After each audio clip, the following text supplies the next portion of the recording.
నమస్కారం అండి. Doctor మోవా Srinivas YouTube ఛానల్‌కి మీకు స్వాగతం. నేను డాక్టర్ మోవా శ్రీనివాస్ మాట్లాడుతున్నాను. నేను కార్డియాలజిస్ట్ అండి.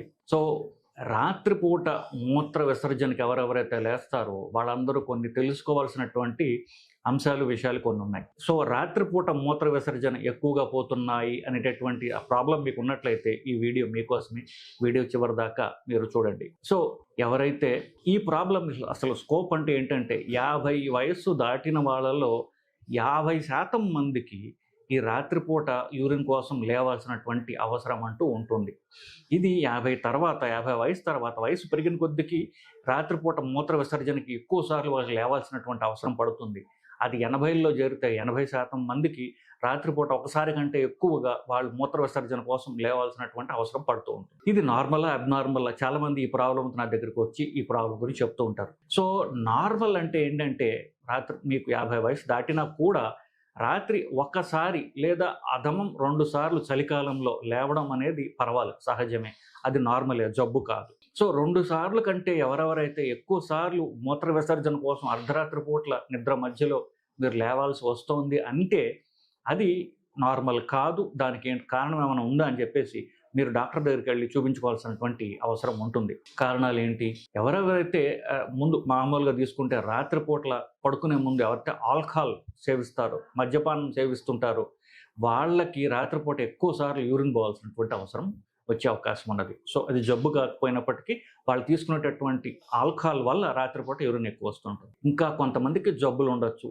షుగరు, బీపీ, గుండె బలహీనత కోసం వాళ్ళు వాడేటటువంటి మూత్రం పెరిగేటటువంటి టాబ్లెట్లు, కొంతమంది పెద్ద వయసు ఉన్నటువంటి మగవాళ్ళలో వచ్చేటటువంటి ప్రాస్టేట్ గ్రంథి పెరగటం, దాన్ని బెనైన్ ప్రాస్టెటిక్ హైపర్ట్రోఫీ బీపీహెచ్ అంటారు. బట్ ప్రాస్టేట్ గ్రంథి పెరగడం, ఈ మూత్రంలో ఇన్ఫెక్షన్ ఉండడం, ఇట్లాంటివి కామన్ కారణాలు. ముఖ్యంగా షుగర్ ఉన్న వాళ్ళలో ఎక్కువ సార్లు మూత్ర విసర్జనకు లేవడం జరుగుతూ ఉంటుంది. 2 సార్లు కంటే ఎక్కువ ఉన్నట్లయితే ఇది అబ్నార్మల్ కింద లెక్క. సో, షుగర్ కంట్రోల్‌లో లేదు అని మీకు తెలుసుకోవాలి. డాక్టర్ చూపించుకుంటే షుగర్ పరీక్ష చేసి షుగర్ తగ్గేటటువంటి మందులు యాడ్ చేయడమో, ఉన్నవి అడ్జస్ట్ చేయడమో అంటూ జరుగుతూ ఉంటుంది బేసికలీ. ఈ మూత్ర విసర్జన ఎక్కువ పోతూ ఉన్నట్లయితే కనుక కొన్ని పరీక్షలు అంటూ అవసరం. అవి డాక్టర్కి సంబంధించినటువంటి పరీక్ష. ఇవి చూపించుకున్నట్టే మీకు వాళ్ళు సొల్యూషన్ చూపించగలరు. ఇది ఒక అంశం. ఏమిటి? ఎక్కువ సార్లు లేవాల్సి రావడం. ఇంకొక అంశం ఏమిటి? మూత్రం విసర్జనకి పోయినప్పుడు కళ్ళు తిరిగి పడిపోవడం, వాళ్ళకి చక్కర రావడం, అపస్మారక స్థితిలో పోవడం, దానివల్ల దెబ్బలు తగలడం, ఇలాంటివి మనం చూస్తూ ఉంటాం. సో, దీన్ని ఏమంటే మిక్చురేషన్ సింకోప్ అంటారు. అంటే ఎప్పుడైతే అసలే అర్ధరాత్రి యూజువల్లీ పొద్దున్న 4-5 టైంలో వాళ్ళు చాలా మంది లేస్తూ ఉంటారు. ఒక రకంగా నిద్ర పూర్తిగా వాళ్ళకి తీరదు.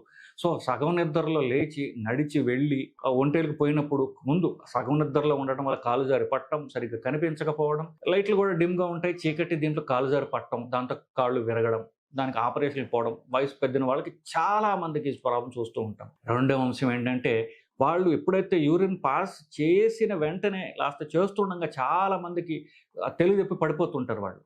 సో, దీనివల్ల మళ్ళీ దెబ్బలు తగలడం, కాళ్ళు విరగడం, ఇట్లాంటివన్నీ కూడా చాలా జరుగుతూ ఉంటాయి. దీన్ని చెప్పినట్టుగా టెక్నికల్ పదాలు వాడాలంటే సింకోప్ అంటారు. అంటే బీపీ తగ్గిపోయి వాళ్ళకి స్పృహ తప్పి పడిపోతున్నారనమాట. ఎందువల్ల అవుతుంది? మామూలుగా రాత్రిపూట్ల నిద్రపోయినప్పుడు శరీరము తన బీపీ, అలాగే గుండె కొట్టుకోవాల్సినటువంటి రేట్ ఏదైతే ఉంటుందో నాడి, ఇది బాగా తగ్గించేసుకుంటుంది. అది ఎందుకు? రెస్ట్ ఇవ్వాలి గుండెకి, అవయవాలంతా రెస్ట్ ఇవ్వాలి కాబట్టి గుండె బీపీని తగ్గించుకుంటుంది. కానీ ఎప్పుడైతే ఫుల్ బ్లాడర్‌ని సడెన్‌గా మనం అంటే మూత్రం ఉన్నటువంటి సంచి ఏదైతే ఉంటుందో దాన్ని సడెన్‌గా యూరిన్ పోయిన అంటే రాత్రంతా వెళ్ళరు కదా! 5-6 గంటల పాటు దాంట్లో మూత్రం అంతా చేరి ఉంటుంది, పెద్దగా అయి ఉంటుంది. సడెన్‌గా దాన్ని మనం యూరినేట్ చేసినప్పుడు ఆ బీపీ తగ్గిపోతుంది. అసలే బీపీ తగ్గి ఉన్నది. ఈ సడెన్‌గా మూత్ర విసర్జన చేయడం వల్ల ఇంకా ఉన్న బీపీ తగ్గిపోతుంది. సో, కళ్ళు తిరిగి పడిపోతుంటారు వీళ్ళు. ఇంతే కాకుండా చాలామంది మగవాళ్ళకి నుంచుని మూత్ర విసర్జన చేయడం అనేది చాలా అలవాటు. సో, అది కొంచెం ప్రమాదకరం. ఎందుకు? అప్పుడు పడితే దెబ్బలు తగులుతాయి. కాబట్టి అట్‌లీస్ట్ 50 దాటిన వాళ్ళు, ఇంతే కాకుండా ఎవరన్నా సరే రాత్రిపూట ఒంటేలు పోసినప్పుడు మాత్రము కూర్చుని పోయడం అలవాటు చేసుకున్నట్లయితే మీకు ఎంతో శ్రేయస్కరం. ఒకటి కళ్ళు తిరిగినా దెబ్బలు తగలవు, సీరియస్ ప్రాబ్లమ్స్ మీకు పోరు. సో, రాత్రిపూట మీరు ఒంటేలకు పోయేటప్పుడు కూర్చుని పోయడం అనేది కొంచెం అలవాటు చేసుకోండి. సో, దీనివల్ల చాలా ప్రమాదాల నుంచి, కాళ్ళు విరగడాలు, పడిపోయి తలకు దెబ్బలు, ఇట్లాంటి పెద్ద పెద్ద ప్రమాదాల నుంచి మిమ్మల్ని మీరు కాపాడుకోగలరు.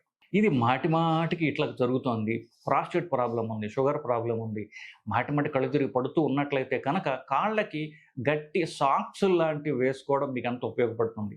దాని మామూలు సాక్స్ కాదు, కాలిని గట్టిగా నొక్కి పట్టి ఉంచేటటువంటి సాక్స్ కొన్ని ఉంటాయి, కంప్రెసివ్ స్టాకింగ్స్ అంటారు. అది సర్జికల్ షాప్స్లో ఎక్కడన్నా మీకు దొరుకుతుంది. అట్లాంటి సాక్స్ వేసుకోవడం ద్వారా మాటి మాటికి మీ కళ్ళు తిరుగుతున్నట్లయితే కనుక మీరు ఇలాంటి సాక్స్ వేసుకొని పడుకోవడం అనేది మంచి అలవాటు. అలాగే రాత్రి పడుకునే ముందు ఆల్కహాల్ సేవించడం అనేది తగ్గించడం, మానేయడం చేసినట్లయితే కూడా మీకు ఎంతో ఉపయోగపడుతుంది. సో నేను చెప్పినట్టుగా ఇది కూడా బీపీని తగ్గిస్తుంది. అసలే రాత్రి నిద్రపోయిన తర్వాత బీపీ తగ్గుతుంది, ఆల్కహాల్ వల్ల ఇంకా బీపీ తగ్గుతుంది. యూరిన్ పోయడం అనేది దీన్ని ఇంకా ఉన్నదాన్ని కాస్త ఇంకా తగ్గించి కళ్ళు తిరిగి పడిపోవటం అనేది మీరు మామూలుగా చూస్తూ ఉంటారు. జనరల్గా పడుకుని లేచి కళ్ళు తిరుగుతున్నప్పుడు లేదా మూత్ర విసర్జనకి మీరు లేవాల్సి వచ్చినప్పుడు, ముందు లేవడం మీరు ఉపక్రమించినప్పుడు లేచి కూర్చుని ఒక్క 30 సెకండ్ల పాటు కొంచెం తమాయించుకోండి. బీపీ సెటిల్ కానివ్వండి, పరుగులు పెట్టకండి. ఒక్క నిమిషం లేచి మంచం మీద మీరు కూర్చుని, ఒక నిమిషం అంటే అది మామూలుగా కనీసం 30 సెకండ్ల పాటు మీరు లేచి కూర్చుని కాస్త తమాయించుకొని అప్పుడు లుంచుని వెళ్ళి మూత్ర విసర్జన చేయడానికి అట్లీస్ట్ నుంచున్నట్లయితే ఏమన్నా సపోర్ట్ తీసుకోండి. ఇంకా బెటర్ అయితే మీరు కూర్చుని కమ్మడి మీద కూర్చుని కనుక మీరు మూత్ర విసర్జన చేసినట్లయితే మీకు బెటరు. మీకు ఒకసారి కంటే ఎక్కువ సార్లు మూత్రం చేయాల్సి వస్తే డాక్టర్ని సంప్రదించండి. కళ్ళు తిరుగుతుంటే డాక్టర్ని సంప్రదించండి. సీరియస్ ప్రాబ్లమ్స్ నుంచి మిమ్మల్ని మీరు కాపాడుకోవడానికి ఎంతో ఈ వీడియో మీకు ఉపయోగపడుతుందని నా ఆశ అండి. సో నమస్కారం.